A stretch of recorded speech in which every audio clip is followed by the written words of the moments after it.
APPSC group 2 మెయిన్స్కి సంబంధించి paper 1 AP history Indian పాలిటీకి రిలేటెడ్గా previous year important bits series అనేది స్టార్ట్ చేసామండి.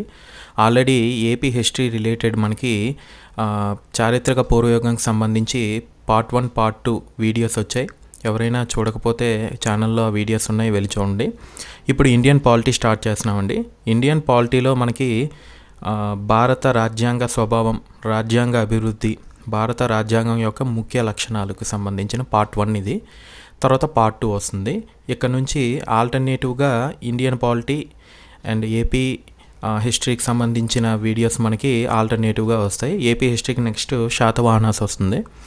సో దీనికి సంబంధించిన పీడిఎఫ్ నేను ఎలా ఇస్తానంటే, మొత్తం మనకి యూనిట్ కంప్లీట్ అయిపోయాక మొత్తం ఒక దగ్గర కన్సల్టేట్ చేసి మనకి టెలిగ్రామ్లో నేను పీడిఎఫ్ ఇస్తాను.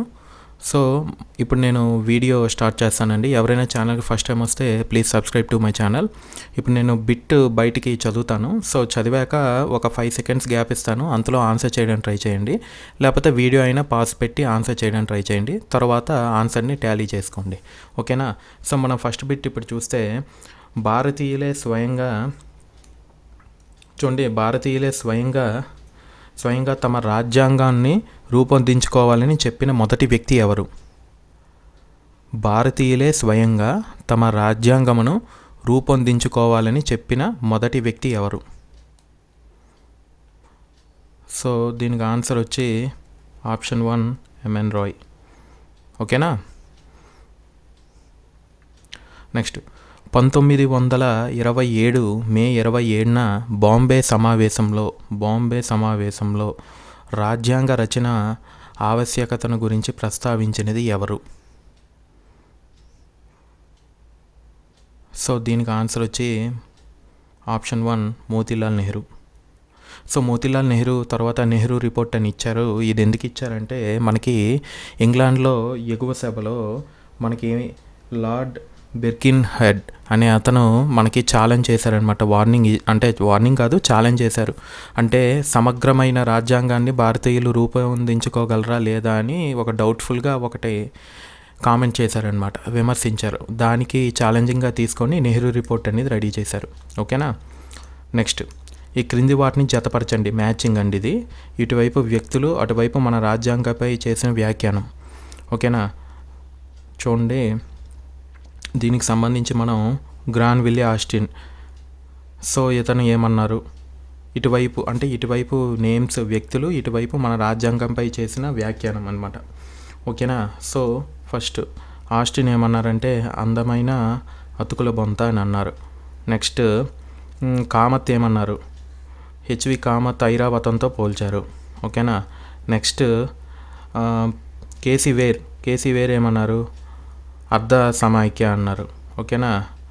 నెక్స్ట్, ఎంవి ఫై ఏమన్నారు, న్యాయవాదుల స్వర్గం అని అన్నారు, ఓకేనా? ఇది మ్యాచింగ్ అనమాట. సో దీని ఆప్షన్ మనకి ఏమవుద్ది, ఆప్షన్ 2. ఇప్పుడు నెక్స్ట్ క్వశ్చన్ చూద్దాం, 4th. భారతదేశంలో కలెక్టర్ వ్యవస్థ 1772ను ప్రవేశపెట్టినది ఎవరు?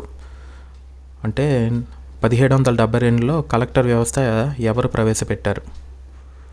సో దీనికి ఆన్సర్ వార్న్ హేస్టింగ్స్, ఓకేనా? సో ఇక్కడే ఒక క్వశ్చన్ అడుగుతాను చూడండి, ఎస్పీ వ్యవస్థని ఎవరు ప్రవేశపెట్టారు? కామెంట్ చేయండి ఎవరు తెలిస్తే. సో దీనికి తర్వాతే వచ్చిందనమాట, ఈ వ్యవస్థ తర్వాత ఆ వ్యవస్థ కూడా వచ్చింది. ఎవరు ప్రవేశపెట్టారు తెలిస్తే కామెంట్ చేయండి. నెక్స్ట్, 5th క్వశ్చన్ చూద్దాం.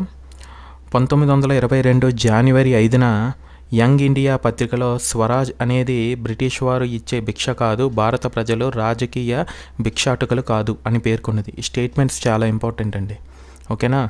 పాలిటీలో మనకి స్టార్టింగ్లో ఉంటాయి అన్నమాట ఈ స్టేట్మెంట్స్, ఎవరెవరు ఏ స్టేట్మెంట్స్ ఇచ్చారని. సో దీనికి ఆన్సర్ చేయడానికి ట్రై చేయండి. సో దీని ఆన్సర్ వచ్చి option 2 Gandhiji. Swaraj young India పత్రిక అయిందే, ఓకేనా? నెక్స్ట్ 6th బిట్ చూడండి, భారత రాజ్యాంగం బ్రిటిష్ రాజ్యాంగం నుండి అరువు తెచ్చుకున్న అంశాలు ఏంటి? బ్రిటిష్ రాజ్యాంగం నుంచి మనం ఏం తీసుకున్నాం?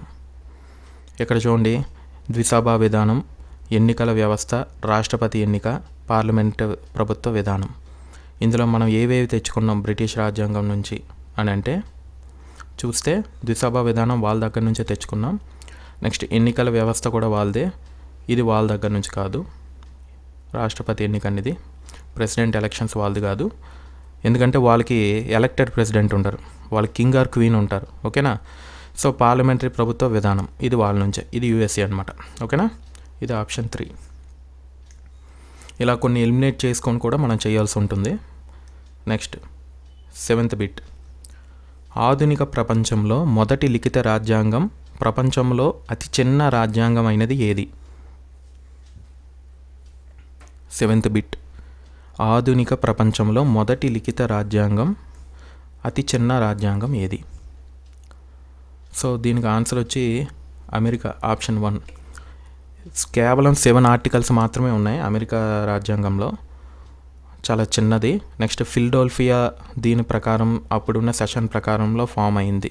ఓకేనా, 1787 to 89 మధ్యలో. ఇక్కడ ఇంకో క్వశ్చన్ అడుగుతాను చూడండి. రాజ్యాంగం ఎక్కువ సమయం తీసుకునేది, మోర్ టైం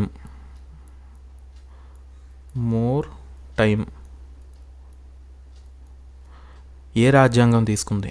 ఎక్కువ టైం ఏ రాజ్యాంగం రాయడానికి పట్టింది? అది తెలిస్తే ఆప్షన్ అదే కింద కామెంట్స్లో చెప్పండి. నెక్స్ట్ 8వ బిట్ చూడండి. రాజ్యాంగ పరిషత్ ఏర్పాటుకు ప్రతిపాదించిన మొదటి రాజకీయ పార్టీ ఏది? రాజకీయ పార్టీ అన్నారు చూడండి. ఓకేనా, మొదటి రాజకీయ పార్టీ రాజ్యాంగ పరిషత్, కాన్స్టిట్యూయెంట్ అసెంబ్లీ కోసం ప్రతిపాదించిన పొలిటికల్ పార్టీ ఏది? సో దీని ఆన్సర్ వచ్చి ఆప్షన్ 2, స్వరాజ్య పార్టీ. ఓకేనా. Next 9th bit. భారత రాజ్యాంగానికి సంబంధించిన కింది వాటిలో తప్పుగా జతపరిచిన దాన్ని, అంటే రాంగ్గా మ్యాచ్ చేసిన దాన్ని అడిగారనమాట. సో మనం ఇక్కడ చూస్తే దక్షిణాఫ్రికా నుంచి రాజ్యసభ సభ్యుల ఎన్నిక, ఇది రైటే. నెక్స్ట్ అమెరికా నుంచి ప్రాథమిక విధులు, ఇది తప్పు. నెక్స్ట్ ఆస్ట్రేలియా ఉమ్మడి కాన్కరెంట్ లిస్ట్ రైటే. ఐరిష్ నుంచి ఆదేశక సూత్రాలు, డిపిఎస్పి రైటే. మరి ప్రాథమిక విధులు ఎక్కడి నుంచి వచ్చాయి మనకి అంటే యుఎస్ఎస్ఆర్. ఓకేనా, అక్కడి నుంచి వచ్చాయి. మరి అమెరికా నుంచి ఏమొచ్చాయి? ఫండమెంటల్ రైట్స్, ఫండమెంటల్ రైట్స్ వచ్చాయి. ఓకేనా, ఇది 9th బిట్. ఇంకా 10th బిట్ మనం చూసుకుంటే, సో ఆగండి ఆప్షన్స్ అండి. ఓకే, 10th బిట్ ఇటువైపు మనకి జాతీయ గుర్తులు ఇచ్చారు, అది అధికారికంగా గుర్తించిన టైం అడిగారు, అంటే date and year. 10th bit చూడండి. సో మనకి 10th బిట్లో ఫస్ట్ది జాతీయ గీతం ఎప్పుడు చేశారు అంటే జనవరి 24, 1950. ఓకేనా, అది మనకి జాతీయ గీతం. నెక్స్ట్ జాతీయ జలచరం, ఇది ఎప్పుడు చేశారు? ఇది 2009, అంటే ఫస్ట్ది అక్టోబర్ 5, 2009. ఓకేనా.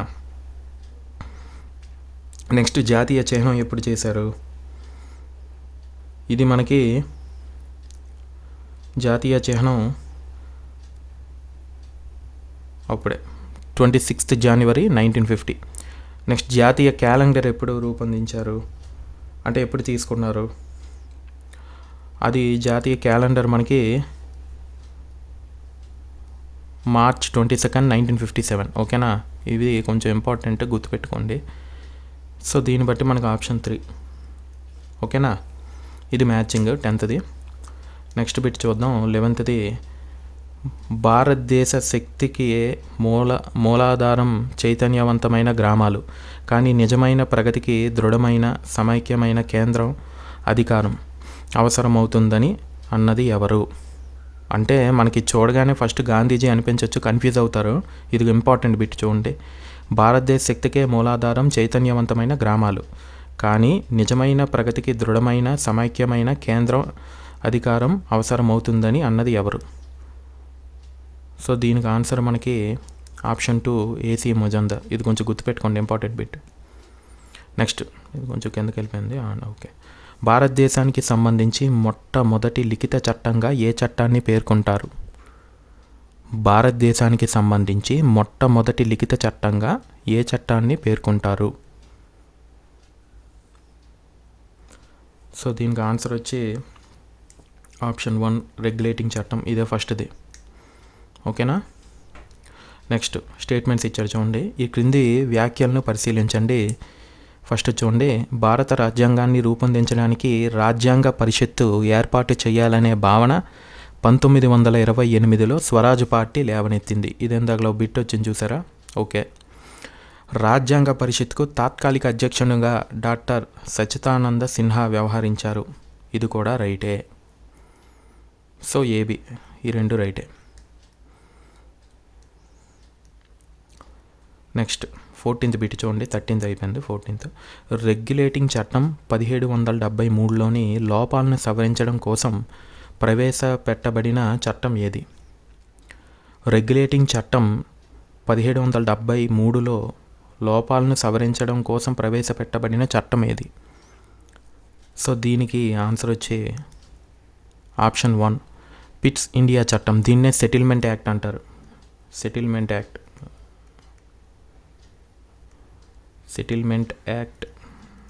దీన్నే సెటిల్మెంట్ యాక్ట్ అని కూడా అంటారు. ఓకేనా, గుర్తుపెట్టుకోండి. నెక్స్ట్ 15th బిట్ చూడండి. గవర్నర్ జనరల్కు కౌన్సిల్ తీర్మానాలపై వీటో అధికారం. చూడండి, చాలా ఇంపార్టెంట్ బిట్. వీటో అధికారాన్ని కల్పించబడిన చట్టం ఏది? గవర్నర్ జనరల్కు కౌన్సిల్ తీర్మానాలపై వీటో అధికారాన్ని కల్పించబడిన చట్టం ఏది? సో దీని ఆన్సర్ వచ్చి చార్టర్ చట్టం 1793 చార్టర్ చట్టం. గుర్తుపెట్టుకోండి, వీటో పవర్ చాలా ఇంపార్టెంట్. నెక్స్ట్ 16th బిట్ చూడండి. ప్రైవేటు వ్యక్తులు కూడా భూములు కొనుగోలు చేసుకునే హక్కును కల్పించబడిన చట్టం ఏది?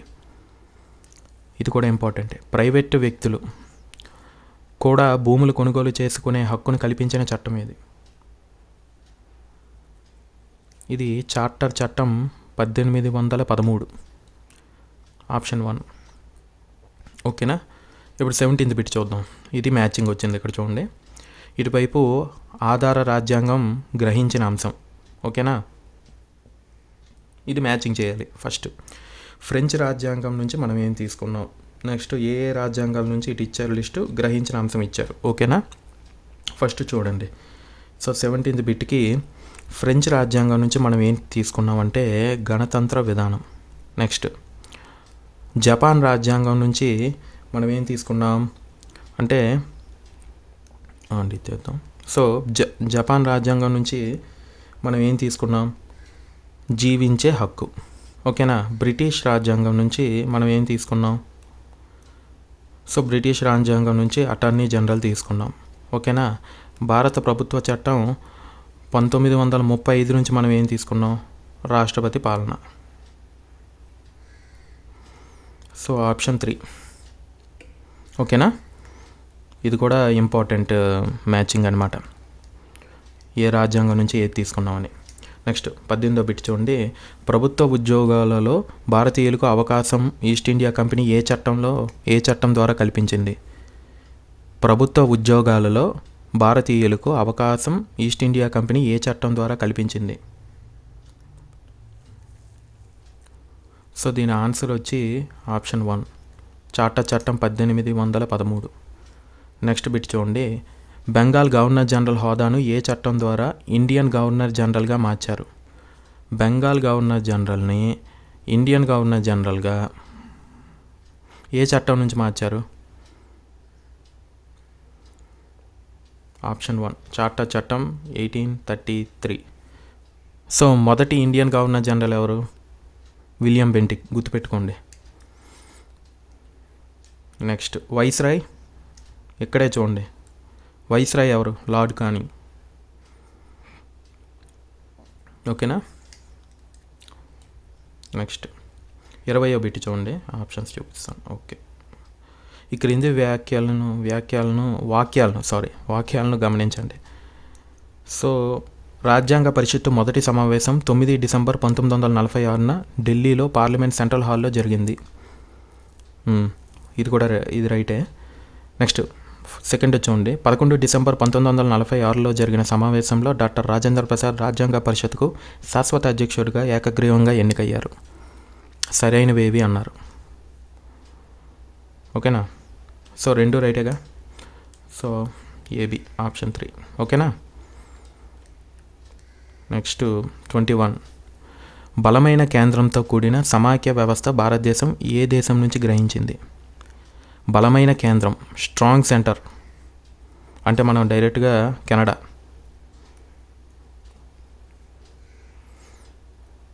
ఓకేనా? నెక్స్ట్ రెగ్యులేటింగ్ చట్టం ఏ సంవత్సరంలో ఏర్పాటు చేశారు? ఇందాలో చెప్పాను కదా, ఫస్ట్ రిటర్న్ యాక్ట్ ఇది. రెగ్యులేటింగ్ చట్టం 1773.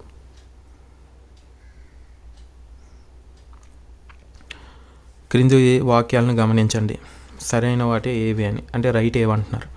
రాజ్యాంగ పరిషత్తులో సభ్యత్వం లేని ప్రముఖ జాతీయ ఉద్యమ నాయకుడు మహాత్మా గాంధీ. ఇతనికి కాన్స్టిట్యూయెంట్ అసెంబ్లీలో సభ్యత్వం లేదు. నిజమే. రాజ్యాంగ పరిషత్కి ఎన్నికైన ఆంధ్రుల్లో నీలం సంజీవ్ రెడ్డి ఒకరు. ఇది కూడా రైటే. నీలం సంజీవ్ రెడ్డి గారు కూడా ఉన్నారు ఆ గ్రూప్లో. So option 3 A and B. Next 24th bit చూడండి. భారతీయ శాసనాలు క్రోడీకరించడానికి భారతదేశంలో మొదటి లా కమిషన్ అన్నారు చూడండి. లా కమిషన్ ఏ చట్టం ద్వారా ఏర్పాటు చేశారు? ఇది చాలా ఇంపార్టెంట్ బిట్. సో దీనికి ఆన్సర్ వచ్చి ఆప్షన్ 1 చార్టర్ చట్టం 1833. నెక్స్ట్ 25th బిట్ చూడండి. ఆప్షన్స్ కిందకి వెళ్ళిపోయి. లెజిస్లేటివ్ కౌన్సిల్ మరియు ఎగ్జిక్యూటివ్ కౌన్సిల్ను ఏ చట్టం ద్వారా వేరు చేశారు?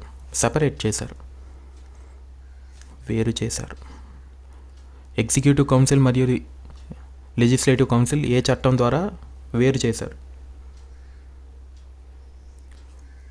సో ఫస్ట్ ఆప్షన్ చార్టర్ చట్టం 1853. ఓకేనా? నెక్స్ట్ 26వ బిట్ చూడండి. మొదటి భారత రాజ్య కార్యదర్శి ఎవరు? సెక్రటరీ ఎవరు? మొదటి భారత రాజ్య కార్యదర్శి ఎవరు? Charles would. ఆప్షన్ 1. నెక్స్ట్ భారతదేశ గవర్నర్ జనరల్ అనే పదవిని భారతదేశ వైస్రాయిగా ఏ చట్టం ద్వారా మార్చారు? సో దీనికి ఆన్సర్ వచ్చి భారత ప్రభుత్వ చట్టం 1858. భారతదేశ మొదటి వైస్రాయ్ లార్డ్ కానింగ్. ఓకేనా? నెక్స్ట్ భారతదేశ చివరి గవర్నర్ జనరల్ ఎవరు? గవర్నర్ జనరల్ అంటున్నారు చూడండి.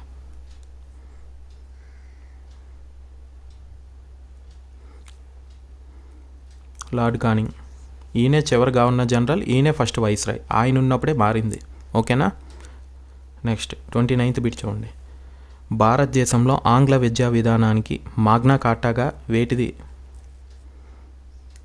మాగ్నా కార్టా అంటారు ఆంగ్ల విద్యా విధానానికి. సో ఏది? Option 1 Woods dispatch. ఓకేనా? నెక్స్ట్ లాస్ట్కి మ్యాచింగ్ ఉంది చూడండి. స్వీకరించిన అంశం దేశం. ఇందాకల దేశం, స్వీకరించిన అంశం. ఎటు నుంచి ఎటైనా అడగొచ్చు అనమాట మ్యాచింగ్స్. ఓకేనా? పెయిర్స్ కూడా అడగొచ్చు. అంటే ఏది రైట్ ఏది రాంగ్ అని కూడా అడగొచ్చు. అందుకే ఇది ఇంపార్టెంట్ ఈ కాన్సెప్ట్. సో ఇది మ్యాచింగ్ చూద్దాం చూడండి. సో ఫస్ట్ది పార్లమెంటరీ ప్రభుత్వ విధానం ఎక్కడి నుంచి తెచ్చుకున్నాం? బ్రిటన్. తెలుసు కదా, మదర్ ఆఫ్ పార్లమెంటరీ బ్రిటన్. ఉపరాష్ట్రపతి పదవి అమెరికా, వైస్ ప్రెసిడెంట్. నెక్స్ట్ అవశిష్ట అధికారాలు ఎక్కడి నుంచి తెచ్చుకున్నాం? ఒకసారి